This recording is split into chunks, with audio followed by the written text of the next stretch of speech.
কর্ম এবং ফল। দেখতে গেলে এই সমস্ত ব্রহ্মাণ্ড এই দুইয়ের মাঝেই স্থির হয়ে আছে। মানুষজন কর্ম করেন ভালো ফল লাভের আশায়, আর ভালো ফল লাভের আশায় উনি এটাই ভুলে যান যে উনি যে কর্ম করছেন তা কি করছেন। আমি বলেছিলাম কর্ম করুন ফলের চিন্তা না করে, কিন্তু কি কর্ম করছেন সেই বিষয়ে ভাবাটাও অত্যন্ত আবশ্যক। নয়তো অনেক সময় আমরা এমন কর্ম করে ফেলি যা না চাইতেও বিষে পরিণত হয়, যা হয়েছে দুঃশাসনের সাথে, দুর্যোধনের সাথে, গুরু দ্রোণের সাথে। একজনের মানসিকতা উচিত ছিল না, একজনের বিবেক উচিত ছিল না, আরেকজন যে পক্ষ নির্বাচন করেছিলেন সেই পক্ষ উচিত ছিল না। আর যা কিছু ওনাদের সাথে হলো, আপনার আমার আমাদের সকলের সাথে তা হতে পারে। আমি বলেছিলাম কর্ম করুন, ফলের চিন্তা করবেন না, কিন্তু এই কর্মের বিষয়ে বিচার করে দেখাটাও ততটাই আবশ্যক। দেখুন, কর্ম করার উচিত প্রক্রিয়া ফলের চিন্তা না করা, কিন্তু যদি আপনার কর্ম শুভ হয় তাহলে তার ফলও নিয়তি আপনাকেই দেবে। সর্বদা কর্ম করার সময় এটা ভাবুন যে আপনার এই কর্ম এই সংসারকে, এই সমাজকে, আপনার পরিবারকে, আপনার আশেপাশের মানুষজনকে কোন দিশায় নিয়ে যাবে। যদি এটা সবার জন্য মঙ্গলময় হয় তাহলে কর্ম করতে থাকুন। আর হ্যাঁ, নিশ্চিত রূপে ফলের চিন্তা করবেন না। আসুন আমার সাথে ভালোবেসে বলুন, রাধা রাধা।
বটবৃক্ষের বীজ সর্ষের দানার থেকেও ছোট হয়, কিন্তু যখন তা নিজের রূপ ধারণ করে তখন তা বিশাল বৃক্ষের আকার ধারণ করে, যা সহস্র বছর ধরে বেঁচে থাকে, ছায়া প্রদান করে, পাখিদের আশ্রয় প্রদান করে, আর দেয় পথচারীদের বিশ্রাম করার স্থান।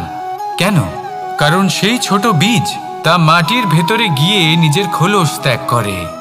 অন্ধকারে থাকে সে, যতই আলো আসুক না কেন, যতই বর্ষা আসুক না কেন, সব সহ্য করে। আর তারপরে একটা চারা গাছ অঙ্কুরিত হয়, তারপর ধীর গতিতে একটা বিশাল বৃক্ষতে পরিণত হয়। দেখুন, জীবনে কঠিন সময় আসে, এই জন্য নয় যে আপনি হার মেনে নেবেন, এই জন্য আসে যাতে আপনি ভবিষ্যৎ নির্মাণের জন্য নিজেকে তৈরি করতে পারেন। যদি কঠিন সময়ে আপনি ওই বীজের মতো দৃঢ় হয়ে থাকতে পারেন, তাহলে আপনিও একদিন সেই বিশাল বৃক্ষের মতো নিজের অস্তিত্ব গড়ে তুলতে পারবেন, যা সহস্র বছর পর্যন্ত মনে রাখা হবে। আসুন আমার সাথে ভালোবেসে বলুন, রাধা রাধা। এই ব্রহ্মাণ্ড কত বৃহৎ, তাই না? যার সম্মুখে এই পৃথিবীকেও একটা বিন্দুর মতো মনে হয়। আর এই পৃথিবীতে আমরা কে হই, আমাদের আকার কিরকম, আমাদের অস্তিত্বই বা কি? যখন আমরা এভাবে ভাবি তখন মনে হয় আমরা কিছুই নই। তা আমরা যখন কিছুই নই, তাহলে আমরা এত চিন্তা করি কেন? কি ভেবে ভয় পাই? কাকেই বা এত ভয় পাই? কে আমাদের মারতে পারে আর কেই বা আমাদের জন্ম দেবে? আত্মার আসলে না কখনো জন্ম হয় আর না কখনো মৃত্যু। আত্মা শুধুই শরীর বদল করে। আপনি, আমি, আমরা সকলে এই শরীর নয়, আমরা হলাম আত্মা, যা হলো পরম আত্মার পরম অঙ্গ। সেই জন্য মনে রাখবেন, বাইরের কোথাও দেখবেন না, নিজের অন্তরের গভীরে গিয়ে দেখুন, আত্মাকে উপলব্ধি করতে শিখুন। ক্লেশ, ভয়, চিন্তা, এই সব কিছুর থেকে নিজেকে দূরে রাখুন, তাহলেই উপলব্ধি করতে পারবেন পরমাত্মা কে। তাহলে আসুন আমার সাথে ভালোবেসে বলুন, রাধা রাধা। পরিবর্তন এই সংসারের শাশ্বত নিয়ম। কোনো রাজা নেই যিনি চিরকাল রাজা থাকেন, কোনো ধনী ব্যক্তি নেই যিনি চিরকাল ধনী থাকবেন। এই সংসারে সূর্যের স্থান নেওয়ার জন্য চন্দ্রিমার আগমন ঘটে। কোনো স্থান যাকে পতিত বলা হয়েছিল সেখানে মহল তৈরি হয়েছে, কোনো স্থান যাকে আজ মলিন বলা হয়েছে কাল সেখানে মন্দিরও স্থাপন হতে পারে। কোনো ঋতু চিরকালের জন্য থাকে না, কখনো সময় চিরকাল একরকম থাকে না। আজ যে আপনার কাছে রয়েছে কাল অন্য কারোর ছিল, আজ যে আপনার কাছে রয়েছে কাল তা অন্য কারোর কাছে চলে যাবে। আপনার সাথে কিছু থাকলে তা হলো আপনার কর্ম, কিন্তু সেই কর্মের পরিণামও আপনার নয়। আপনি শুধু কর্ম করুন, বাকি সবকিছুই পরিবর্তনশীল। কিন্তু সেই পরিবর্তনকে দেখে ভয় পাওয়ার প্রয়োজন নেই, তাকে স্বাগত জানান। যদি আপনি হাসি মুখে সেই পরিবর্তনকে স্বাগত জানান, তাহলে এই পরিবর্তনও হাসি মুখে আপনার সাথে থাকবে। আসুন আমার সাথে ভালোবেসে বলুন, রাধা রাধা। সঞ্চয়। মানুষের যখন থেকে বোধবুদ্ধি হয় সঞ্চয় করতে আরম্ভ করে দেন। সঞ্চয় করতে থাকেন ভোজনের, সঞ্চয় অর্থের, সঞ্চয় শক্তির। নিজের জন্য করেন, নিজের পরিবারের জন্য করেন, নিজের স্ত্রীর জন্য করেন, সন্তানের জন্য করেন, সন্তানের সন্তানের জন্যও সঞ্চয় করেন। সঞ্চয় করার জন্য ওনার কাছে অনেক কারণ রয়েছে, কারণ উনি এটা ভাবেন যে এই সঞ্চিত শক্তির জন্য কেউ ওনার কোনো ক্ষতি করতে পারবে না। মানুষ ভুলে যান একটা গুরুত্বপূর্ণ কথা, এই সত্য, উনি এই সংসারে খালি হাতেই এসেছিলেন আর এখান থেকে ওনাকে খালি হাতেই যেতে হবে। যা এখানকার তা এখানেই থেকে যাবে। আর যদি কিছু ওনার সাথে যায় তা হলো ওনার কর্ম, আর কিচ্ছু নয়। তাই যদি কিছু অর্জন করতে চান তাহলে শুভ কর্ম অর্জন করুন, আত্মশক্তি অর্জন করুন, কারণ পরলোকে এটাই হবে আপনার সম্পত্তি। তাহলে কি এটা আপনি অর্জন করতে চান না? আসুন আর আমার সাথে ভালোবেসে বলুন, রাধা রাধা। সদিচ্ছা। দেখতে গেলে 3 অক্ষরে তৈরি এই শব্দ, কিন্তু সমস্ত ত্রিলোক তার উপরেই আধারিত। আপনি এই সংসারে এসেছেন, তখন অবশ্যই শ্বাস নেবেন, কিন্তু তার বদলে আপনাকে কিছু তো দিতেই হবে। আপনার উপর নির্ভর করছে আপনি কি দেবেন। কি দেবেন এই সংসারকে, এই সমাজকে, নিজের পরিবারকে, আর তার বদলে কি নেবেন? যশ নাকি অপযশ? দেখুন, এক ছিল রাবণ, যে কিনা সমুদ্র পার করল সীতাকে অপহরণ করার জন্য, আর এক ছিলেন রামচন্দ্র, যিনি সমুদ্র পার করেছিলেন, সেতু বানিয়ে গিয়েছিলেন সীতাকে ফিরিয়ে নিয়ে আসার জন্য। দুজনেই সমুদ্র পার করেছিলেন, শুধু পার্থক্য ছিল সদিচ্ছাকে বোঝার, লক্ষ্যের। অনেক মানুষের যাত্রা একরকম হতেই পারে, কিন্তু আনন্দ তখনই লাভ করবেন যখন লক্ষ্য শুভ হবে, মহান হবে। এই লক্ষ্য দিয়ে এই সংসারের কল্যাণ হবে এবং মানুষের সম্মান হবে। যদি আপনার সংকল্প উচিত হয় তাহলে আপনার লক্ষ্য উচিতই হবে, নয়তো শুধুমাত্র বিনাশ হবে। আর উচিত এটাই হবে যে বিনাশের হাত থেকে যেন নিজেকে বাঁচানো যায়, কি বলেন? তাই জীবনে যে লক্ষ্য স্থির করছেন মনে রাখবেন তা যেন শুভ লক্ষ্য হয়। যদি এরকম হয় তাহলে আপনার যাত্রা, আপনার জীবন দুটোই শুভময় হবে। আসুন আর আমার সাথে ভালোবেসে বলুন, রাধা রাধা। সুরক্ষা। এই সুরক্ষা আসলে কি? এটা কি কোনো কবচ নাকি কোনো সীমা? এই সুরক্ষা আসলে অন্য কিছু। আমাদের মাতা পিতা, আমাদের প্রিয়জন, আমাদের বন্ধু, এই সমাজ, আমাদের শুভাকাঙ্ক্ষী, আমাদের আত্মীয়, এনারা সবাই আমাদের জীবনে কোনো না কোনোভাবে সুরক্ষা দিয়ে থাকেন, একটা কবচ দিয়ে থাকেন কোনো না কোনো রূপে। কিন্তু দেখতে গেলে আমাদের পরাক্রমের পথে আমাদের বীরত্বের পথে, আমাদের সাহসের পথে এই সুরক্ষাই সবথেকে বড় বাধা হয়ে দাঁড়ায়। একবার ভেবে দেখুন, যদি আপনি কোনো সুরক্ষাই না পান বা যদি আপনি এই সুরক্ষা ভেঙে বাইরে আসতে পারেন, তাহলে আপনার বীরত্ব চরম সীমায় পৌঁছে যায়। কেন? কারণ তখন আপনি জানেন যে এই সংসারের সম্মুখীন আমাদের নিজেদেরই হতে হবে। আপনি বুঝে যান যে শত্রুর সম্মুখীন এবার নিজের বলের দ্বারা, নিজের পরাক্রমের দ্বারা, নিজের সাহসের দ্বারা করতে হবে। আর তখন আমাদের মনের মধ্যে এই শক্তি জাগ্রত হয়। এই শক্তি অন্তরেই বসবাস করে। শুধু এটা চিনে নিতে হবে, একে জাগ্রত করতে হবে। আর এটা সুরক্ষা ভেঙে যাওয়ার পরেই সম্ভব হয়। আর যারা নিজের শক্তি সম্পর্কে জানেন, যিনি নিজেই জানেন তিনি কতটা শক্তিশালী, তিনি নিজেই নিজের সুরক্ষা কবচ চিরকালের মতো ভেঙে ফেলে দেন, ঠিক কর্ণের মতো। আর তারপরে দেখুন, আপনার পরাজয় হোক বা বিজয়ী হোক না কেন, সেটাই অনেক বড় হয়, সেটাই প্রশস্ত হয়ে থাকে। সেই জন্য ত্যাগ করুন নিজের ভয়কে, নিজের আশেপাশের এই সুরক্ষা চক্রকে ভেঙে ফেলুন আর সম্মুখীন হন এই সংসারের নিজের শত্রুর সম্মুখীন হন। পরাক্রমের এই অঙ্কুর, তা অঙ্কুরিত হওয়ার জন্য বীজের উপরের এই কবচ, এটা ভেঙে যাওয়া অতি আবশ্যক। আসুন আমার সাথে ভালোবেসে বলুন, রাধা রাধা। যখন আমরা হাঁটতে থাকি আর আমাদের পায়ে কাঁটা বিঁধে যায়, তখন মুখ দিয়ে আহ বেরিয়ে আসে, কান্না চলে আসে, আর অনেক সময় অভিশাপও বেরিয়ে আসে। কিন্তু আমরা কি কখনো এটা এইভাবে দেখেছি, এইভাবে ভেবেছি যে আমরা যে পথে চলেছি সেই পথে কাঁটা বিঁধেছে, নাকি আমরা সেই পথ নির্বাচন করেছি যাতে শুধুই কাঁটা রয়েছে? নাকি আমরা এভাবে ভেবে দেখেছি যে এই কাঁটা আমাদের কষ্ট দিতে এসেছে, নাকি এটা আমরাই বিছিয়ে রেখেছিলাম? সাবধান থাকা উচিত ছিল, কারণ কাঁটা বিঁধলে যন্ত্রণা হবে, চিৎকার করে ফেলতে পারি, মুখ থেকে অভিশাপও বেরিয়ে আসতে পারে। কিন্তু এই অভিশাপ শুধুমাত্র আমাদের তরফ থেকে অভিশাপ হয়, সামনের ব্যক্তিটির ওপরও নির্ভর করে।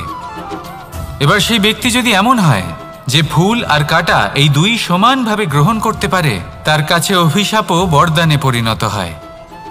শেষ পর্যন্ত ব্যাপারটা দাঁড়ায় ভাবনা, চিন্তা, দৃষ্টিভঙ্গির ওপর। কারণ আপনার এই ভাবনাই সত্যি হয়ে সামনে আসে। সেই জন্য এই ভাবনা, চিন্তা, মানসিকতাকে গুরুত্ব সহকারে দেখবেন। এই বিবেচনা নিয়ে বিবেচনা করতে শিখুন। আমার কথার অর্থ হলো যে জীবনে যখন এরকম কিছু একটা ঘটবে, তখন ভেবে দেখুন যে এরকম কেন হলো। আপনি কি এমন কোনো কর্ম করেছিলেন যার কর্মফল এটা? এমন কোনো কাজ যা অনুচিত ছিল, অসত্য ছিল, যা অভদ্রতার কারণ ছিল? ভেবে দেখা প্রয়োজন। দেখুন, ইচ্ছে হলো আপনার যে আপনি কি করতে চান, ভাবনা আপনার, সত্য আপনার, জীবন আপনার, সিদ্ধান্ত আপনার। আসুন আর আমার সাথে ভালোবেসে বলুন, রাধা রাধা। সময়, এই সময় আসলে কি? এই সময় একটা সরল রেখা তো কখনোই নয়। সময় হলো একটা চক্র, যেখানে এর আদি সেখানেই হলো এর অন্ত, আর যেখানে তা শেষ হয় সেখান থেকেই তার শুরু হয়। এই সময় একটা অত্যন্ত বিচিত্র চিন্তা, বিচিত্র ভাবনা, একটা বিচিত্র বস্তু যা কেউ বুঝতে পারেন না। এই সময়ের লীলা, এর কোনো প্রমাণ নেই, কোনো জ্ঞান নেই, কোনো পরিমাপ নেই। শুধু এটুকু আমরা জানতে পারি, যেখানে শেষ হবে সেখান থেকে একটা নতুন সূচনাও হবে। যা আজ আপনার কাছে আছে, কাল অন্য কারোর কাছে যাবে, তারপরে তার কাছ থেকেও অন্য কারোর কাছে যাবে, তারপরে তার থেকেও ছিনিয়ে নেওয়া হবে। এই নিয়তির একজনের কাছ থেকে অন্যজনের কাছে আদান প্রদানের এই সময় হলো আপনার সময়। এই সময়ের সদ্ব্যবহার করুন, এই সময়কে বাঁচুন। আপনাকে শুধু এটাই সুনিশ্চিত করতে হবে যে আপনি কোন পক্ষে আছেন। আর সত্যি বলতে কি, আপনার জীবনের পরিণাম নির্ভর করে আপনার নির্বাচনের ওপর। আপনি কোন পক্ষ নির্বাচন করছেন। তাহলে মনে রাখবেন, জীবনে সেই পক্ষই নির্বাচন করবেন যা চয়ন করার পরে আপনি সুখ অনুভব করবেন, আপনি সন্তোষ লাভ করবেন, প্রসন্নতা লাভ করবেন। আর আমি এটাই সুনিশ্চিত করব যে এই পক্ষ যেন শান্তির পক্ষ হয়, এই পক্ষই যেন প্রেমের পক্ষ হয়। তাহলে চিন্তা করবেন না, আর আসুন আমার সাথে ভালোবেসে বলুন, রাধা রাধা। দৃষ্টি আর দৃষ্টিভঙ্গি, এই সমগ্র লীলা হলো এই দুইয়ের। বিচিত্র হতে পারে, কিন্তু এটাই সত্যি। এবার আপনাকে একটা উদাহরণ দিয়ে বোঝাই। অনেক সময় আপনি কোনো ব্যক্তিকে এটা বলতে শুনবেন যে আমি আমার নিজের উপরে গর্ব করি, আমি নিজেকে নিয়ে গর্ব করি, আমি খুব ভালোভাবে আমার মা বাবার সেবা করি, ওনাদের আমি সবসময় সুখী রাখি, ওনাদের আমি একটা বাড়ি দিয়েছি, সকল সুখ সুবিধা দিয়েছি, ওনাদের জীবনে প্রত্যেক জিনিস দিয়েছি আর দেব যা তাদের প্রয়োজন। এবার আমাকে বলুন যে আপনি কে হন। আপনি হলেন সেই বীজ যা আপনার মাতা পিতা রোপণ করেছেন। আপনার মা বাবাই আপনাকে এই সংসারে জন্ম দিয়েছেন। এবার এইসব কথার কি তাৎপর্য? এই হলো সেই ব্যক্তির দৃষ্টিভঙ্গি। এবার দেখা যাক এই প্রকৃতি আমাদের কি শেখায়। কখনো কোনো গাছকে দেখবেন, যখন সেই গাছে ফল আসে, সে মালিকে এটা বলে না যে দেখো আমি তোমাকে ফল খেতে দিচ্ছি।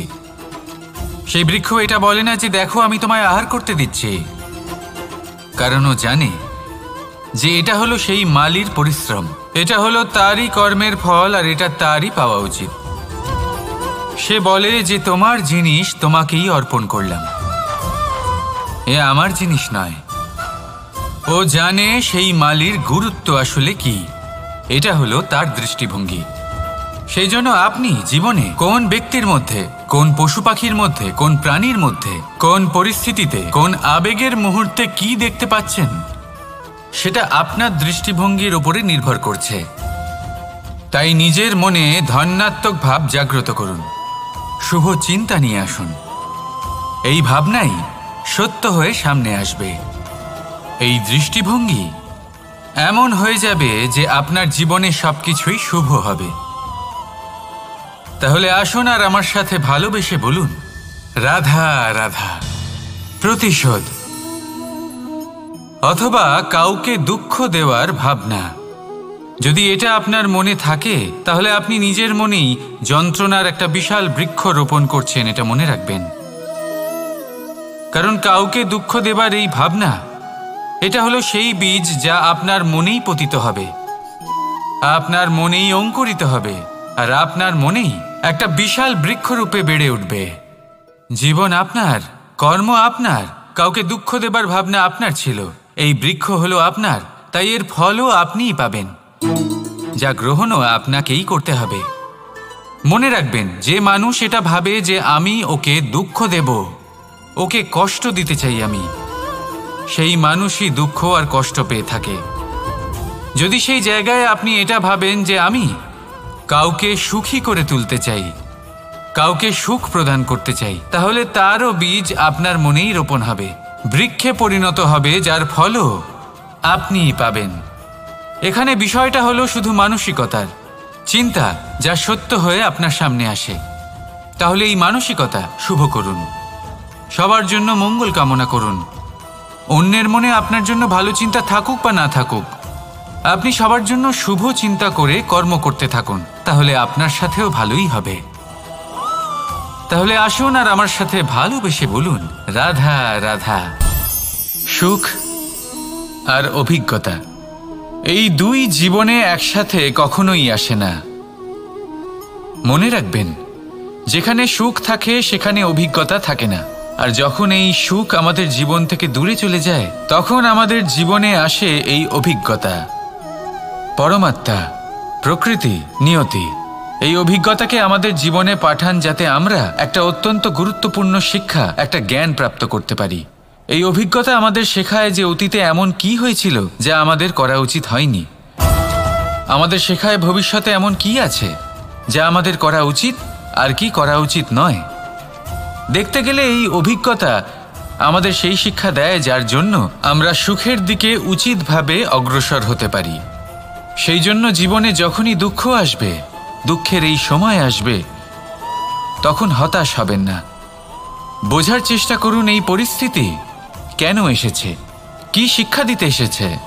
যদি আপনি সেই জ্ঞান লাভ করেন, সুখের পথে অগ্রসর হন, তাও উচিত রূপে, তাহলে এই অভিজ্ঞতার উদ্দেশ্য পূরণ হয়ে যায়।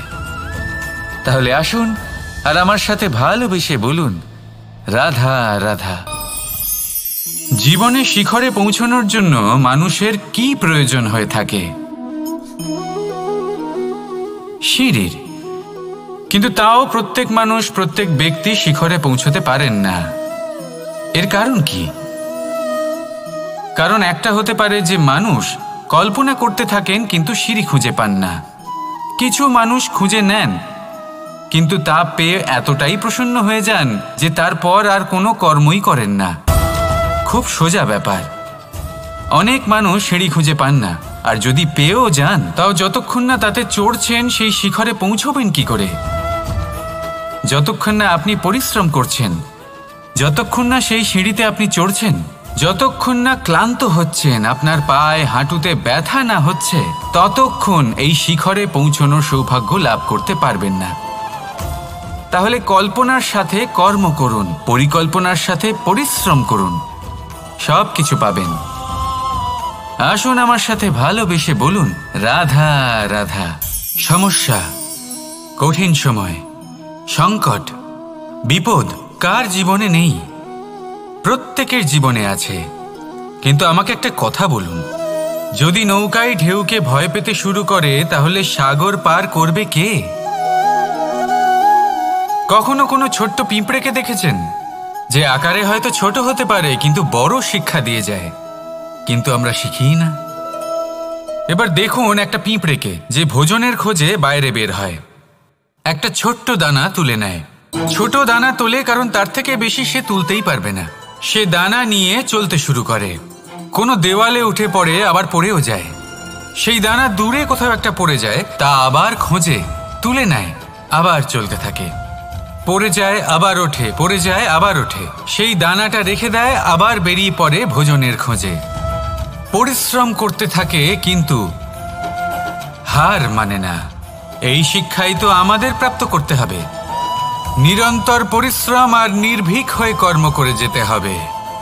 এটাই হলো সাফল্যের মাধ্যম, এটাই হলো জয়ের মন্ত্র, অচ্যুত অজয় অস্ত্র।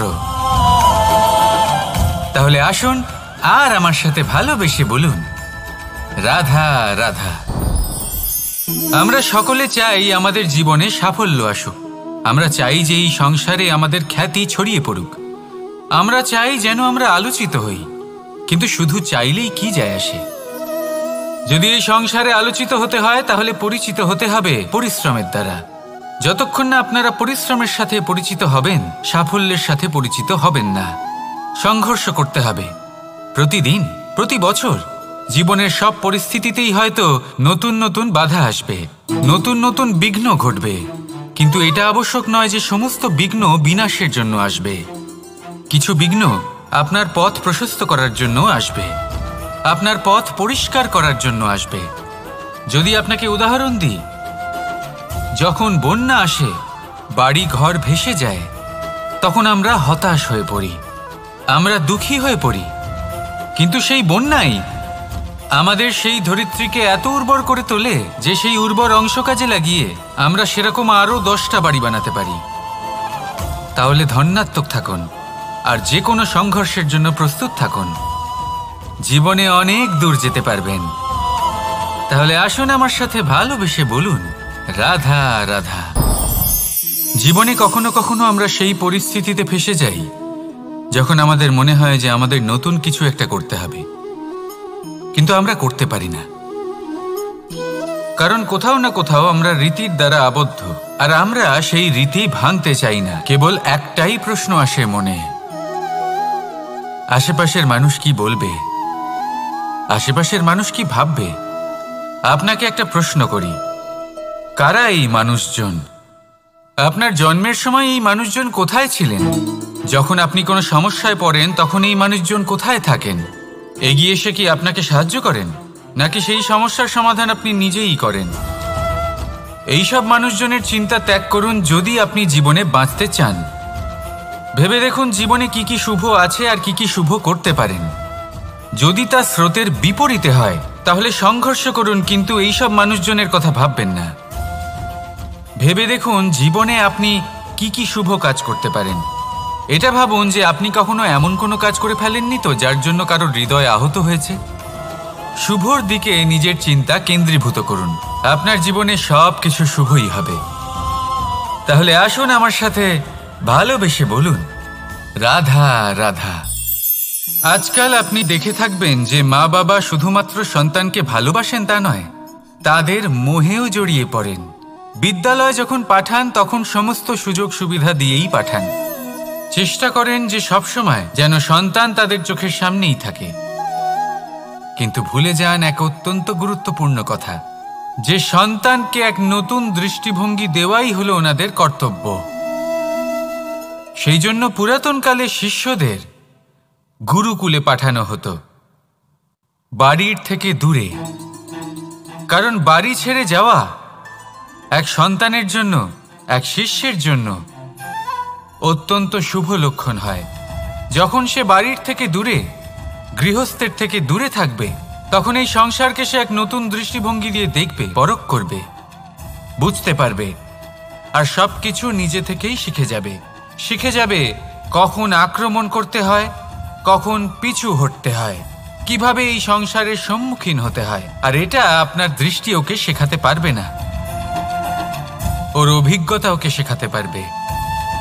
তাই মনে রাখবেন, যদি আপনি চান যে আপনার সন্তানের বিকাশ হোক, তাহলে অনেক সময় ওকে নিজের থেকে দূরে নিয়ে যেতে হয়। যদি মোহে আবদ্ধ থাকেন তাহলে ওর বিকাশ কখনোই হবে না। তাহলে আসুন আমার সাথে ভালোবেসে বলুন, রাধা রাধা। কখনো কখনো মানুষ মনে করেন যে সে নিজেই সব থেকে বেশি শক্তিশালী, তিনি হলেন জ্ঞানী। দেখুন, এটা ভালো ব্যাপার যে আপনার মধ্যে শক্তি আছে, জ্ঞান আছে, আর এটা শুধু আপনার জন্য নয়, এই সমস্ত সমাজের জন্য, দেশের জন্য, সমগ্র পৃথিবীর জন্য অত্যন্ত আবশ্যক। কিন্তু এই কথাটাও বোঝা অত্যন্ত আবশ্যক যে এই জ্ঞান যেন কখনো অহংকার না হয়ে ওঠে। যখন মানুষের মধ্যে জ্ঞান থাকে তখন সে রাম হয়ে ওঠে। রাম, যিনি সমুদ্রের বুকে সেতু বানিয়েছিলেন, বানর সেনার দ্বারা রাক্ষস রাজকে পরাজিত করেছিলেন, আর চিরকালের জন্য সবার কাছে আদর্শ হয়ে উঠেছিলেন। আর যদি মানুষের মনে অহংকার জন্মায় তাহলে সে রাবণ হয়ে ওঠে। দেশে বিদেশে যতই খ্যাতি থাকুক না কেন, সে রাক্ষস হয়ে ওঠে, নিজের সাথে সাথে সমস্ত কুলের বিনাশ করে বসে। এবার জ্ঞান নাকি অহংকার, আপনার কি চাই সেই সিদ্ধান্ত আপনার, আর আপনার এই সিদ্ধান্তই নিশ্চিত করবে যে আপনার কর্ম কি হবে, আর আপনার এই কর্মই নিশ্চিত করে দেবে আপনার প্রারব্ধ কি হবে। তাহলে শুভ কর্ম করুন আর আমার সাথে ভালোবেসে বলুন, রাধা রাধা। আপনি কখনো পাখিদের দেখেছেন? যেভাবে মানুষ তার সন্তানকে জন্ম দেয়, পাখিরাও সন্তানদের জন্ম দেয়। আর যেই তার সন্তান এই সংসারে প্রবেশ করে, সেই পাখি তাকে আগলে রাখে, তার যত্ন করে, ওর জন্য বাসা বানায়, ওর জন্য দূর কোথাও থেকে খাবার নিয়ে আসে, নিজের ঠোঁট দিয়ে ওর মুখে খাবার খাইয়ে দেয়, সব কিছু করে। কিন্তু একটা কাজ পাখি করে কিন্তু মানুষ কখনোই করে না। যখন পাখি মনে করে যে তার সন্তান বড় হয়ে গেছে, ওকে এবার ওরা শিখতে হবে, নিজেকেই আত্মরক্ষা শিখতে হবে, নিজের খাবার নিজেই খুঁজে আনতে হবে, তো সেই পাখি তার সন্তানকে বাসা থেকে বের করে দেয়। তারপর সেই পাখির সন্তান নিজে উড়তে শেখে, আত্মরক্ষা করতে শেখে, এবং আস্তে আস্তে সে আত্মনির্ভর হয়ে ওঠে। কিন্তু মানুষ কি তার সন্তানের সাথে এটাই করে? কখনোই নয়। মানুষ তার সন্তানকে নিজের সাথে বেঁধে রাখে, সব সময় তার লালন পালনের, তার দেখাশোনার ব্যবস্থা করে রাখে, আর এটাই ভাবেন যে আমি হলাম ওর পালনকর্তা, ওর খেয়াল রাখা তো আমার কর্তব্য। কিন্তু না, এই কাজ করতে করতে উনি আস্তে আস্তে নিজেরই সন্তানের শত্রু হয়ে ওঠেন, তার বিকাশের শত্রু হয়ে ওঠেন। তাই যখন সন্তান বড় হবে তখন অবশ্যই ভালোবাসুন, কিন্তু পাখির মতো কঠোর হওয়াও প্রয়োজনীয়। তবেই তার বিকাশ হবে। ওকে নিজের কষ্ট নিজেকেই সহ্য করতে দিন, শিখতে দিন জীবনের অনুভূতি কেমন, তবেই তার বিকাশ হবে। নয়তো সেই সন্তান আজীবন আপনার জন্য বোঝা হয়ে থাকবে, আর আপনি তার বিকাশের পথে আজীবন বাধা হয়ে থাকবেন। আর আমার মনে হয় না আপনি সেটা চাইবেন, তাই তো? আসুন আমার সাথে ভালোবেসে বলুন রাধা রাধা।